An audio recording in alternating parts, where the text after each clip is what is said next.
Anthony Marshall was an unremarkable 24-year-old by all outward appearances. He lived in a small cabin near the dense forests of far northern California, working odd jobs to get by. The isolation suited him, providing a cover for the growing darkness within him. Anthony's fascination with death had started in his teenage years, but it wasn't until recently that his thoughts had taken a decidedly sinister turn. Tonight, he would cross a line from which there would be no return. Anthony had spent weeks planning his first kill, meticulously choosing the perfect victim and location. His target was Sarah Miller, a local waitress at a diner in the nearby town of Mountain Gate. Sarah was friendly, always smiling, and completely unaware of the sinister intentions lurking behind Anthony's casual demeanor during their brief interactions. She lived alone in a small house on the outskirts of town, a perfect setting for what Anthony had in mind. He had observed her routine, noting that she always walked home after her late-night shift, taking a secluded path through the woods. Anthony knew that this path, shrouded in darkness and far from prying eyes, would be the perfect place to make his move. He had prepared meticulously, ensuring that every detail was accounted for. He had even rehearsed the act in his mind countless times, every step choreographed to perfection. The night was cool and silent, the only sounds being the occasional rustle of leaves and the distant call of an owl. Anthony's heart pounded with a mixture of anticipation and fear as he crouched behind a large oak tree, his eyes fixed on the path where Sarah would soon appear. He had dressed in dark, nondescript clothing, a black ski mask covering his face. In his hand, he clutched a hunting knife, its blade gleaming ominously in the faint moonlight. Time seemed to stretch into eternity as he waited, his mind racing with thoughts of what was about to happen. He had convinced himself that this was his destiny, that he was meant to be more than just another faceless individual in a crowd. Tonight, he would become someone, something, powerful and feared. Finally, he heard the soft sound of footsteps approaching. Sarah's figure emerged from the shadows, her silhouette outlined by the dim light of the distant street lamp.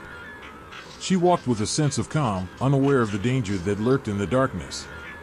Anthony's breath quickened as he watched her, every muscle in his body tensed in anticipation. As Sarah passed by his hiding spot, Anthony sprang into action. He moved with a practiced swiftness, his footsteps silent on the forest floor. Before Sarah could react, he grabbed her from behind, one hand clamping over her mouth to stifle her scream, the other pressing the cold blade of the knife against her throat. "Don't make a sound," he hissed, his voice a low, menacing whisper. Sarah's eyes were wide with terror, her body trembling beneath his grip. Anthony could feel her rapid heartbeat, her fear fueling his own adrenaline rush. He dragged her deeper into the woods, away from the path, where the darkness was absolute and the chances of being discovered were slim. "Please," Sarah whimpered, her voice muffled by his hand. "Please don't hurt me." Anthony's response was cold and devoid of empathy. "It's too late for that," he said, tightening his grip on the knife. With a swift, practiced motion, he slit her throat, the blade slicing through flesh and sinew with ease. Sarah's eyes widened in shock and pain, her body convulsing as blood gushed from the wound. Anthony watched, detached and almost clinical, as life drained from her body. When it was over, Anthony stepped back, breathing heavily. He felt a strange mixture of exhilaration and emptiness, a sense of power tempered by the grim reality of what he had just done. He looked down at Sarah's lifeless body, the blood pooling around her, and felt a fleeting pang of guilt. But he quickly pushed it aside, reminding himself that this was his path, his destiny. He had prepared for this moment meticulously, and his next steps were crucial. He needed to dispose of the body in a way that would leave no trace, no evidence linking him to the crime. He had chosen a remote spot deeper in the forest, a place where few people ever ventured. He dragged Sarah's body through the underbrush, his muscles straining with the effort. The night was still, the silence only broken by the sounds of his labored breathing and the occasional rustle of leaves. Reaching the predetermined spot, he began the grim task of burying the body. He had brought a small shovel with him, and he worked quickly, digging a shallow grave in the soft earth. Sweat dripped from his brow, mixing with the blood on his hands, as he labored under the pale moonlight. When the grave was deep enough, he rolled Sarah's body into it, covering her with dirt and leaves until there was no trace of her presence.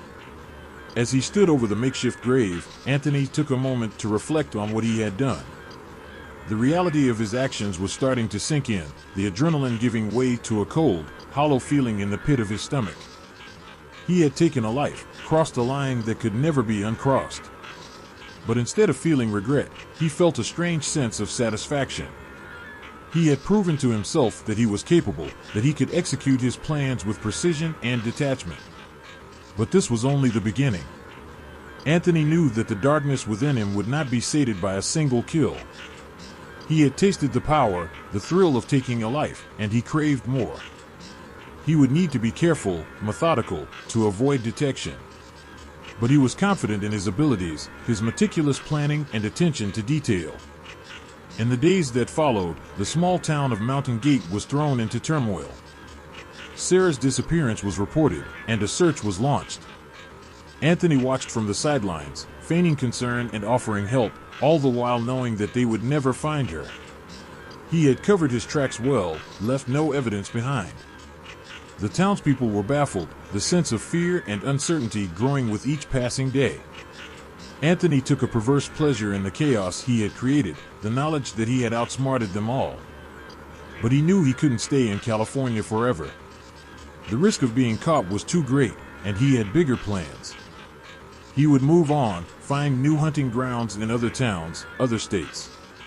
The West was vast and full of possibilities, and he intended to explore them all. Over the next several years, Anthony moved on, never staying in one place too long, never too short to draw suspicion.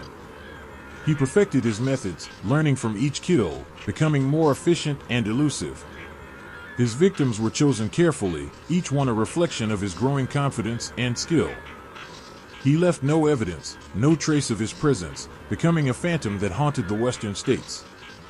He relished the thrill of the hunt, the power he felt in taking a life. But he also knew that he needed to stay one step ahead of the authorities. He followed the news closely, reading about the investigations into the disappearances, the growing fear and paranoia. But they never got close, never even suspected that the quiet, unremarkable young man who mingled within their towns was the monster they were hunting. As the months turned into years, Anthony's legend grew. He became a ghost story, a cautionary tale told around campfires and in hushed whispers. The media dubbed him the Western Phantom, a name that both amused and pleased him. He had become what he always wanted to be, someone powerful, feared, and notorious. But with each kill, the darkness within him grew stronger, the hunger more insatiable. He knew that one day, his luck might run out, that he might make a mistake. But until then, he would continue his reign of terror, leaving a trail of fear and death in his wake. In the quiet, secluded forests of Northern California, where his journey had begun, the memory of his first kill lingered like a dark stain. It was here that he had taken his first life, crossed the line into a world of darkness and death. And it was here that the Western Phantom had been born, a shadow that would haunt the West for years to come.